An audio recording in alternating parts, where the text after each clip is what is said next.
Hello everyone, welcome back to our channel. So, in the probability theory and applied probability theory, we have learned the probability definition and some of two life stories and the applications. So, today we are going to learn about some of the terminologies like the definition of a random experiment and trial, sample space. These terminologies are very important so that the whole probability is based on these definitions only. So you need to learn very carefully without by-heading it so that you can easily apply this knowledge into the total probability theory. First is, let us see about the random experiment. All the definitions are dependent on the random experiment. So if you learned the definition of a random experiment, the remaining will be easy to you. An experiment is said to be a random experiment if it satisfies the below conditions. ఒక experiment ని random experiment అని ఎప్పుడు అంటామంటే ఈ కింద ఉన్న conditions ఎప్పుడైతే satisfy అవుతాయో అప్పుడే దాన్ని ర్యాండమ్ ఎక్స్పెరిమెంట్ అని అంటారు. And the first condition is all the outcome of the experiment is known in advance. మనం ఏదైనా ఎక్స్పెరిమెంట్ చేయకముందే మన అవుట్కమ్స్ అనేటివి అడ్వాన్స్ గా తెలియాలి. First condition. And you cannot predict the specific outcome. You should know the total number of outcomes in advance, but you cannot predict the specific outcome. నీకు ఎన్ని outcomes వస్తాయో తెలుసు, కాకపోతే ఏ అవుట్కమ్ వస్తుందో తెలీదు. Second condition.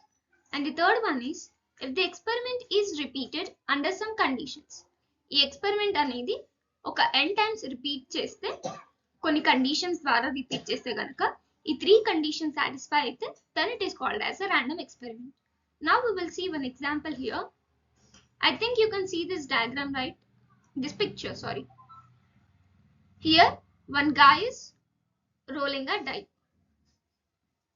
Yes, when you roll a die without doing experiment also, you can see what are the number of outcomes. What are the outcomes when you roll a die? 1, 2, 3, 4, 5 and 6, right? These are the 6 outcomes you get when you roll a die. And can you predict that what outcome it going to be give you when you roll a die? No, right? You cannot say randomly that you will get 1, you will get 2, you will get 3, you will get 4, you will get 5, you will get 6. And these experiments can be repeated for n number of times. You can roll a die for 2 times, 3 times, 4 times, n times. So if these 3 conditions are satisfied, then it is called as a random experiment. Now we will see what are some of the different definitions we have under the random experiment.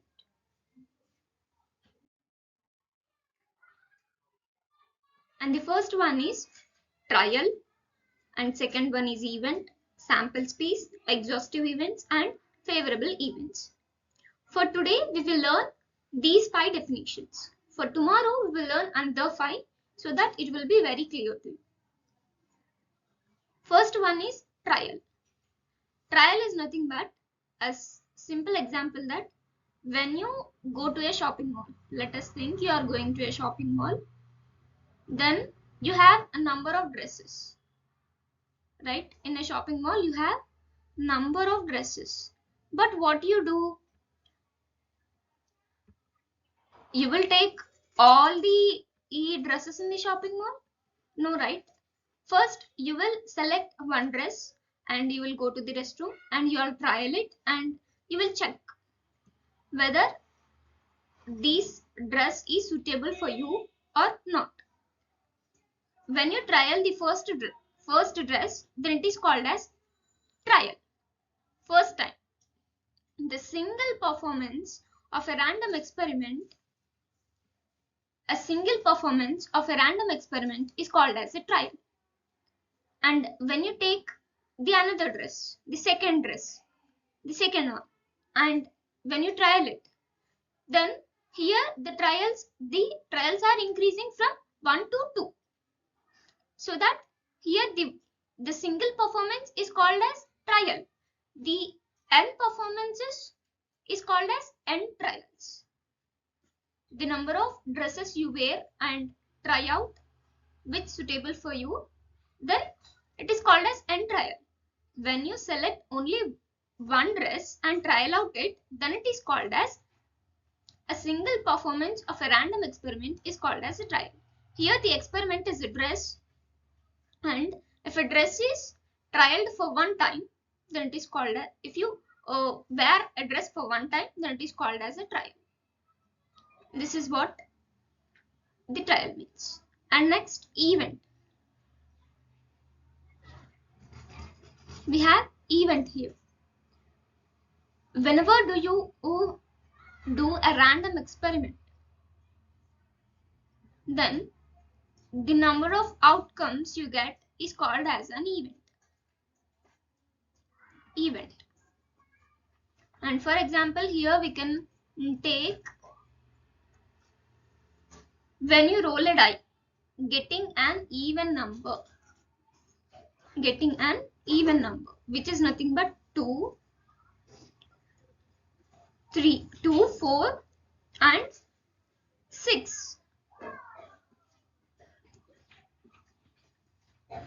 This is called as event. Or else when you do an experiment of tossing a coin, you will get a tail or a head.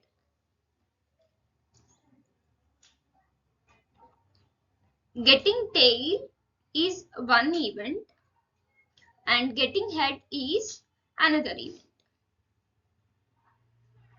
So these all examples are related to a random experiment. The single performance of a random experiment is called as trial, and the total number of outcomes when a random experiment is done is called as an event.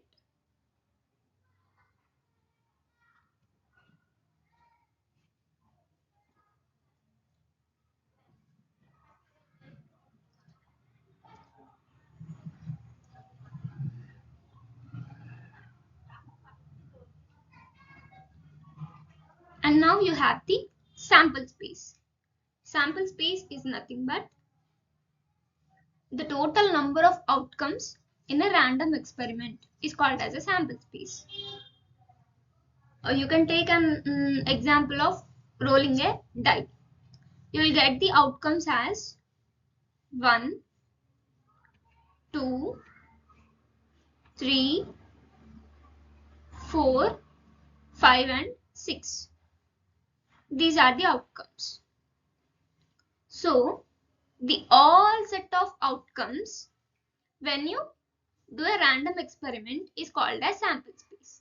Space is nothing but which includes all. Therefore, the sample space definition is the set of all possible outcomes when we roll a die. And we have the another definition, exhaustive events.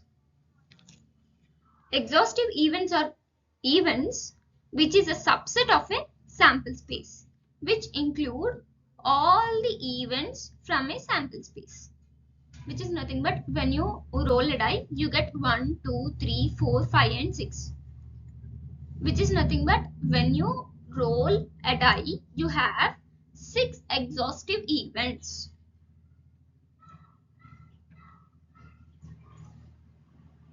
Here don't confuse between these sample space and exhaustive events. Sample space include all the possible outcomes. Here exhaustive events are nothing but the all possible outcomes are called as exhaustive events. But when you roll a die, you get only you don't get all the outcomes, but at least one outcome should be given when you roll a die. One outcome should be had, which is 1 or 2 or 3 or 4 or 5 or 6. And this is about the exhaustive events. And the last one is favorable events. Here your purpose is, when you toss a coin, you need to get head. You need to get a head, which is nothing but here the favorable. Your favorable is you need to get the head. Therefore, when you do a random experiment like tossing a coin, the favorable number of cases of getting a head is called favorable events. And this is the link between random experiment, trial, event, sample space, exhaustive events, and favorable events. Trial is nothing but the single performance of a random experiment. And event is here the outcomes which you get when you do a random experiment is called as an event. And the sample space is nothing but including all the outcomes from a random experiment is called as a sample space. And exhaustive events is it includes all the possible outcomes from the sample space, but all these sample spaces does not come into an exhaustive events. At least one event should occur. And the favorable events are the events, the favorable cases you need to get. For example, you need to get a head when you toss a coin. So your favor is to get a head. These getting a head is a favorable case. That's why it is called as a favorable events. And remaining definitions we will learn in the next video. Thank you all. Happy learning to you.